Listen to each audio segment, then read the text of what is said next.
Hello aspirants, welcome to Ekam IAS academy. ఈ రోజు మనం డిస్కస్ చేస్తున్న టాపిక్ ఏంటి అంటే ఇది కల్చర్కి సంబంధించి అండ్ హిస్టరీలో బుద్ధిజంకి సంబంధించి. ఏంటి అంటే ఇక్కడ ఇమేజ్లో చూస్తే మీరు రాహుల్ గాంధీ గారు ఒక జెస్టర్ చూపిస్తున్నారు చేత్తో. ఆ జెస్టర్కి ఉన్న రిలవెన్స్ ఏంటి ఏన్షియన్ హిస్టరీలో, కల్చర్లో అంటే డిఫరెంట్ రిలీజియన్స్లో ఈ పర్టికులర్ జెస్టర్కి ఒక మీనింగ్ ఉంది. దాన్ని ఏమంటామంటే అభయ ముద్ర అంటారు. సో ఇది పార్లమెంట్లో రాహుల్ గాంధీ గారు లీడర్ ఆఫ్ అపోజిషన్ స్టేటస్లో ఉన్నప్పుడు ఫస్ట్ స్పీచ్ ఏదైతే డెలివర్ చేశారో దాంట్లో యూస్ చేయడం మనం చూసామన్నమాట. ఎందుకు యూస్ చేశారు, దాని యొక్క సిగ్నిఫికెన్స్ ఏంటి, అసలు ముద్రాస్ అంటే ఏంటి, ఈ కాన్సెప్ట్ బుద్ధిజంలో ఎన్ని విధాలుగా ఉంది, ఇలానే కాకుండా బుద్ధిజంతో పాటు హిందూయిజం కానీ, జైనిజం కానీ, ఇస్లాం కానీ ఇలాంటి వాటిలో అసలు ఈ ముద్రాస్ కాన్సెప్ట్ ఉందా లేదా, ఇవన్నీ కూడా ఈ వీడియోలో డిస్కస్ చేద్దాం. సో ఫస్ట్ థింగ్ వీడియో కాంపరెన్స్ ఏంటని చూద్దాం. వై ఇన్ న్యూస్, తర్వాత about mudras and Buddhism significance ఏంటి, 5 ప్రైమరీ ముద్రాస్ ఉన్నాయి అవి ఏంటి అనేది నేను ఇమేజెస్తో చూపిస్తాను మీకు అర్థం కావడానికి. దెన్ అభయ ముద్ర, ఇప్పుడు ఆయన చూపించింది అభయ ముద్ర అనమాట. సో దాని రిలవెన్స్ హిందూ రిలీజన్లో ఎంతవరకు ఉందనేది తెలుసుకుందాం. సో దెన్ ఇప్పుడు సిలబస్ ఇది history and culture point of వ్యూలో ఇంపార్టెంట్. దెన్ నేను చెప్పినట్టు ఆల్రెడీ ఫస్ట్ స్పీచ్ మనం చూసాం. లీడర్ ఆఫ్ అపోజిషన్ ఏంటి అనేది కూడా నేను క్లియర్గా ఒక వీడియో చేయడం జరిగింది. ఎందుకంటే లాస్ట్ 10 yearsలో లీడర్ ఆఫ్ అపోజిషన్ స్టేటస్ అనేది వేకెంట్గా ఉంది. ఇప్పుడు అది ఫిల్ చేశారు. సో లీడర్ ఆఫ్ అపోజిషన్ అనేది మనం కన్వెన్షన్ ప్రకారం అపోజిషన్ పార్టీ నుంచి ఫిల్ చేస్తున్నాం, కానీ ఇది కాన్స్టిట్యూషన్లో మెన్షన్ అయిన పోస్ట్ కాదు. ఇవన్నీ కూడా మనం ఇంకొక వీడియోలో డిస్కస్ చేసాం ఆల్రెడీ. ఆ వీడియో లింక్ అనేది మీకు డిస్క్రిప్షన్లో ఉంటుంది. You can watch in case if you didn't. Okay, so first thing ఏంటంటే రాహుల్ గాంధీ గారు లీడర్ ఆఫ్ అపోజిషన్గా తన బాధ్యతలు చేపట్టిన తర్వాత ఒక స్పీచ్ డెలివర్ చేశారు లోక్సభలో. ఆ స్పీచ్లో ఇట్లా అభయముద్రని ఎక్స్ప్రెస్ చేశారు అనమాట. అభయముద్ర అనేది చాలా సిగ్నిఫికెన్స్ని గెయిన్ చేసింది. ఇప్పుడు ఎందుకు అంటే ఆ జెస్టర్. సో అసలు జెస్టర్ అభయముద్ర అంటే ఏంటి అంటే కనుక జెస్టర్ ఆఫ్ ఫియర్లెస్నెస్, అంటే జెస్టర్ ఆఫ్ ఫియర్లెస్నెస్ అంటే భయం లేకుండా నేనున్నాను అనే అభయం ఇస్తున్నట్టు ఆ జెస్చర్ మీనింగ్ అనమాట. సో ఇక్కడ ఆయన ఏం చూపించాలి అనుకున్నారంటే గవర్నమెంట్ ఒకవేళ మీకు ఎటువంటి ఫియర్ కానీ ఇలాంటివి క్రియేట్ చేసినా కూడా మేము ఉన్నాము అనే భరోసాని ఆయన ప్రొజెక్ట్ చేయడానికి ఈ అభయముద్ర యూజ్ చేస్తున్నట్టు అర్థమవుతుంది అనమాట. సో ఫస్ట్ థింగ్ అసలు మనం ఇక్కడ అర్థం చేసుకోవాల్సింది ఏంటి, ఈ ముద్రాస్ ఏంటి అనేది. ముద్రాస్ ఏంటి అనేది తెలుసుకునే ముందు మనం తెలుసుకోవాల్సింది ఏంటి, అసలు ఫార్మ్ ఆఫ్ కమ్యూనికేషన్ అనేది, అంటే కమ్యూనికేషన్ అనేది ఎలా జరుగుతుంది అని అంటే బేసికల్గా మనకి 2 types ఉంటాయి. దాంట్లో ఒకటి వర్బల్ కమ్యూనికేషన్, ఇంకొకటి non verbal communication. Verbal and non verbal communication. So first thing మనం అర్థం చేసుకోవాల్సింది ఏంటి, వర్బల్ కమ్యూనికేషన్ అంటే ఏంటి, ఏదైనా వర్డ్స్తో కానీ, సౌండ్స్తో కానీ, వాయిస్తో కానీ మనం ఎక్స్ప్రెస్ చేస్తే దాన్ని వర్బల్ కమ్యూనికేషన్ అంటాం.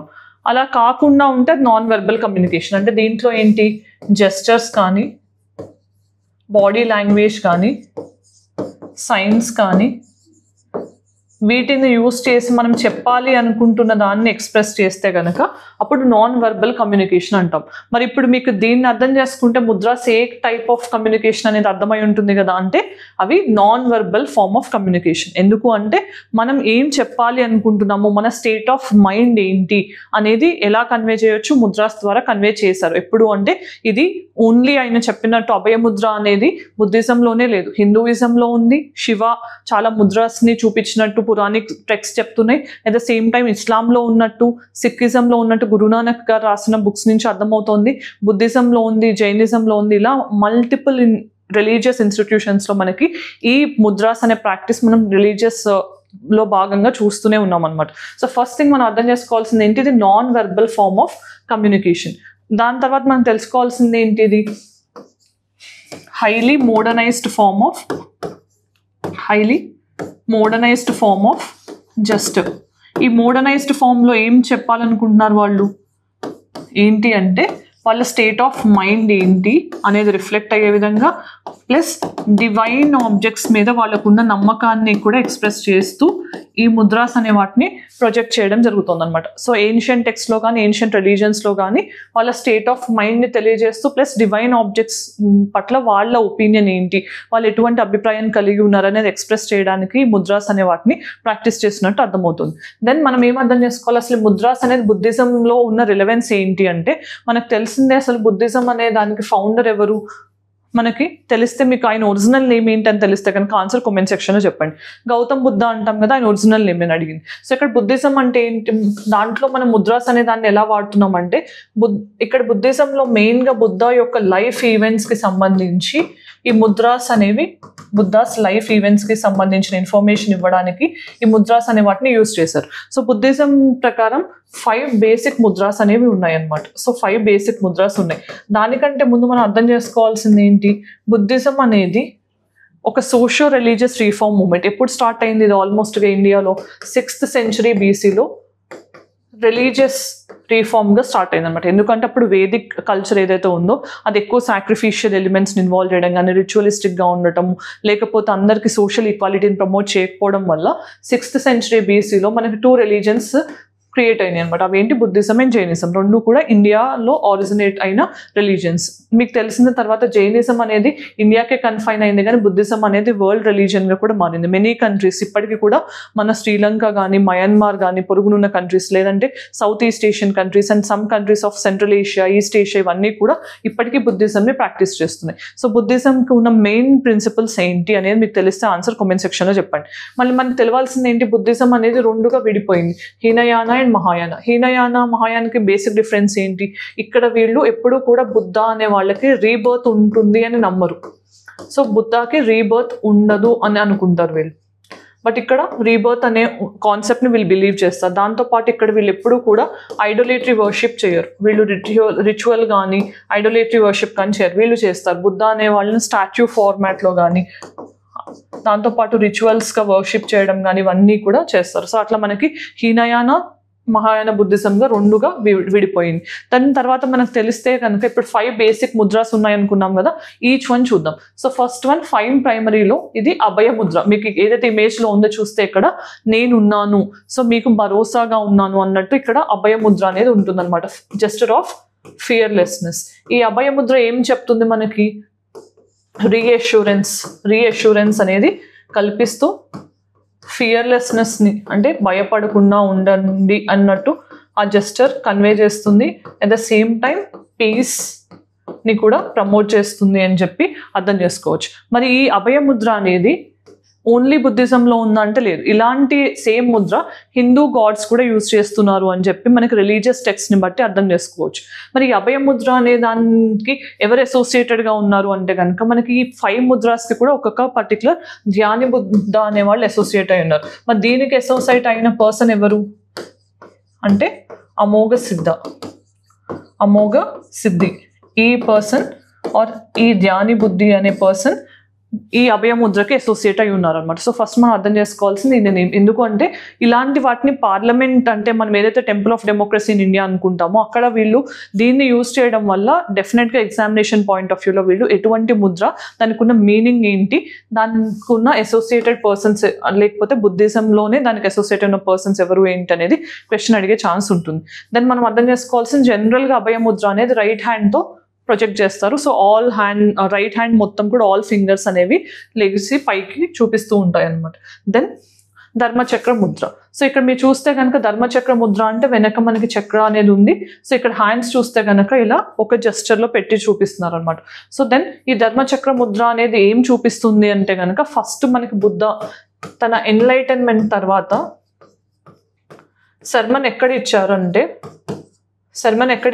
సర్మన్ అంటే ఆయన ఫస్ట్ డెలివర్ చేసిన లెక్చర్ సారనాథ్ డీర్ పార్క్ అని అంటాం కదా, అక్కడ ఆయన ఎప్పుడైతే ఎన్లైటన్మెంట్ పొందారో అప్పుడు సారనాథ్లో డీర్ పార్క్ దగ్గర ఇచ్చిన ఫస్ట్ సర్మన్ని విజువలైజ్ చేస్తూ ఈ ధర్మచక్ర ముద్ర అనేది ప్రాక్టీస్ చేస్తారనమాట. ధర్మచక్ర అంటే వీల్ ఆఫ్ ధర్మ. సో దీని అర్థం ఏంటంటే ఆయన సర్మన్ ఇచ్చినప్పుడు ఆయన ఎలా ఉన్నారు అనే దాన్ని డిపెక్ట్ చేస్తూ ఇది ఇచ్చారనమాట. సో ఇక్కడ మనం అర్థం చేసుకోవాల్సింది ఏంటి, ఈ ఫస్ట్ సర్మన్ అనేది సారనాథ్లో జరిగింది. ఆయన ఫస్ట్ డిసైపుల్ ఎవరు తెలిస్తే కనుక మీరు ఆన్సర్ కామెంట్ సెక్షన్లో చెప్పండి.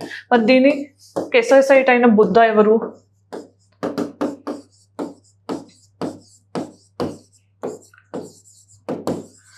వైరోచన. ఈయన దీనికి అసోసియేట్ అయిన ధ్యాని బుద్ధ అనమాట. దెన్ నెక్స్ట్ పర్సన్ భూమి స్పర్శ ముద్ర. భూమి స్పర్శ ముద్ర అనేది ఇంకొక బేసిక్ థింగ్. సో భూమి స్పర్శ అంటే మీరు ఇక్కడ చూడొచ్చు ఇమేజ్, ఇది రైట్ హ్యాండ్ అనేది కిందకి చూపిస్తుంది, అంటే భూమిని మనం టచ్ చేస్తున్నట్టు డిపెక్ట్ అయి ఉంటుంది అనమాట. సో ఫస్ట్ ఇక్కడ భూమి స్పర్శ ముద్రకి ధర్మచక్ర ముద్రకి బేసిక్ డిఫరెన్స్ ఏంటి అంటే, ఆయన ఎప్పుడైతే ప్రిన్స్ సిద్ధార్థ నుంచి బుద్ధగా మారారో దాన్ని డిపెక్ట్ చేసేదే ఈ భూమి స్పర్శ ముద్ర. అంటే ఇక్కడ మనం అర్థం చేసుకోవాల్సింది ఏంటి, ఇంతకుముందు ప్రిన్స్ సిద్ధార్థగా ఉన్నప్పుడు ఆయన ఒక నార్మల్ పర్సన్ లాగా అన్నిటినీ, అంటే ఆయనకు సంబంధించిన హ్యూమన్లో ఉండే అన్ని ఎమోషన్స్ కానీ అన్ని రిలేషన్స్ని ఆయన కలిగి ఉన్నారు. కానీ ఇక్కడ బుద్ధ అన్నాక అన్నిటినీ వదిలేసి ఆయన కంప్లీట్గా మోక్ష వైపు ట్రావెల్ చేసిన పర్సన్ ఆర్ ఎన్లైటెండ్ పర్సన్గా మారినప్పుడు ఈ డిఫరెన్స్ని ఎలా అని చూపిస్తున్నారంటే భూమి స్పర్శ ముద్ర. ఎందుకు అంటే ఇక్కడ సిద్ధార్థ నుంచి బుద్ధగా మారారు అని అంటే ఏంటి, ఆయన ఎర్త్ని మీరు విట్నెస్ చేయండి అన్నట్టు, దేన్ని ఓవర్కమ్ చేశారు అన్నట్టు. ఇక్కడ టెంప్టేషన్స్ అనే వాటిని నేను ఓవర్కమ్ చేశాను, మీరు దీన్ని విట్నెస్ చేయండి అని భూమిని స్పర్శిస్తున్నట్టు చూపించేది భూమి స్పర్శ ముద్ర అనమాట. మరి దీనికి అసోసియేట్ ఉన్న పర్సన్ ఎవరు అంటే కనుక ధ్యాని బుద్ధ,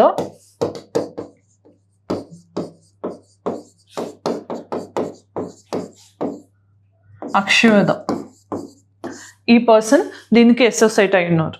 దెన్ వరద ముద్ర. మీరు చూస్తే కనుక వరద ముద్ర ఏంటి, హ్యాండ్ పైకి ఒక హ్యాండ్ ఏమో కిందకి ఇట్లా ల్యాప్ మీద పెట్టి ఉంది అనమాట. సో వరద ముద్ర అంటే ఏంటి, మనకి బోన్ గివింగ్, అంటే కోరికలు కోరుకున్నట్టు ఆ పొజిషన్ అనేది మీరు, అంటే ఎప్పుడైనా దేవుళ్ళు మనకి వరద ముద్ర పెట్టారు, ఆ పోస్టర్లో ఉన్నారు అని అంటే మీకు ఏం కోరికలు కావాలో కోరుకోండి అన్న పిక్చర్ని డిపెక్ట్ చేస్తుంది. దాన్ని ఇక్కడ మనకు అర్థం చేసుకోవాల్సింది ఏంటి, బోన్ గివింగ్ అంటే దీన్ని దాన ముద్ర అని కూడా అంటారు. దానం ఇచ్చేటప్పుడు కూడా ఈ దాన ముద్రలో డిపెక్ట్ చేస్తున్నారు. మరి దీనికి అసోసియేట్ ఉన్న పర్సన్ ఎవరు, ధ్యాని బుద్ధ రత్న సంభవ.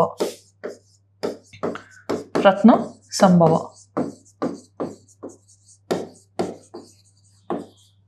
దెన్ ధ్యాన ముద్ర. సో ధ్యానం అనగానే మీకు తెలుసు కదా, జనరల్గా మెడిటేషన్ పోస్ట్లో ఉండటాన్ని ధ్యాన ముద్ర అంటారు. సో జనరల్గా చాలామంది మీలో కూడా మెడిటేషన్ ప్రాక్టీస్ చేస్తుండొచ్చు. సో దీని మీనింగ్ ఏంటి అంటే కనుక కాన్సన్ట్రేషన్ని మనం చూపిస్తున్నట్టు. జనరల్గా దీన్ని పద్మాసనంలో కూర్చుని, పద్మాసనం అంటే క్రాస్ లెగ్ పోస్టర్లో కూర్చుని చూపిస్తున్నారు. సో ఇక్కడ ఎవరు అసోసియేట్ ఉన్నారు అని అంటే కనుక ధ్యాని బుద్ధ అమితభ. ఈయన నేమ్ అమితభ.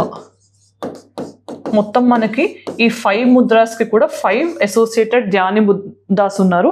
వాటిని గుర్తుపెట్టుకోవడం చాలా ఇంపార్టెంట్. సో మనకి ఎందుకు అంటే అవలోకేటీశ్వర ఎవరు, మైత్రేయి ఎవరు, ఇలాంటి క్వశ్చన్స్ ఆల్రెడీ యూపీఎస్సీ ఎప్పుడూ అడుగుతూనే ఉంది. ఎగ్జామ్స్లో కూడా మనకి బుద్ధిజం జైనిజం అనేది చాలా చాలా important area. So when leader of అపోజిషన్గా రాహుల్ గాంధీ ఫస్ట్ స్పీచ్లోనే జెస్టర్ని చూపించారు అంటే కనుక డెఫినెట్గా క్వశ్చన్స్ వచ్చే ఛాన్స్ ఎక్కువ ఉంటుంది. వీటిని కవర్ చేయాలి. దెన్ అభయముద్ర అనేది హిందూ రిలీజన్లో ఉందా అంటే కనుక మనకి విష్ణు దశావతార్స్ ఉన్నాయి కదా, దశావతారాస్లో 9th అవతార్గా మనం బుద్ధుడినే కొలుస్తామని చెప్పి హిందూ రిలీజన్ చెప్తుందన్నమాట. So 9th avatar of Vishnu బుద్ధానే. సో అప్పుడు కూడా ఈ అభయముద్ర అనేది డెపిక్ట్ చేశారు అని చెప్పి హిందూ రిలీజియస్ టెక్స్ట్ చెప్తున్నాయి అనమాట. సో ఇది మనం అర్థం చేసుకోవాల్సింది ఏంటి, ఓన్లీ బుద్ధిజంలోనే లేదు, ఇస్లాంలో ఉంది, హిందూయిజంలో ఉంది. లార్డ్ శివ కానీ విష్ణువు కానీ ఇలాంటి అభయముద్రను డెపిక్ట్ చేశారు. దెన్ సిక్కిజంలో ఉంది అని చెప్పి మనకు గురునానక్ రాసిన టెక్స్ట్ నుంచి కనిపిస్తున్నాయి. And also Buddhism as well as Jainism. So ఇలా అన్ని రిలీజన్స్లో కూడా one form of another abhayamudra అనేది కలిగి ఉంది. దెన్ ప్రాక్టీస్ క్వశ్చన్ ఏంటనే చూద్దాం. సో ప్రాక్టీస్ క్వశ్చన్లో the term abhayamudra is often seen in Indian art and sculpture. What does the అభయముద్ర represent? Enlightenment, protection, peace, benevolence and dispelling of fear, wealth and prosperity, meditation and inward concentration. So వీటిల్లో ఏది correct అనేది answer comment సెక్షన్లో చెప్పండి. Then mains question, discuss the core principles of Buddhism and their relevance in the contemporary society. Very basic question on Buddhism.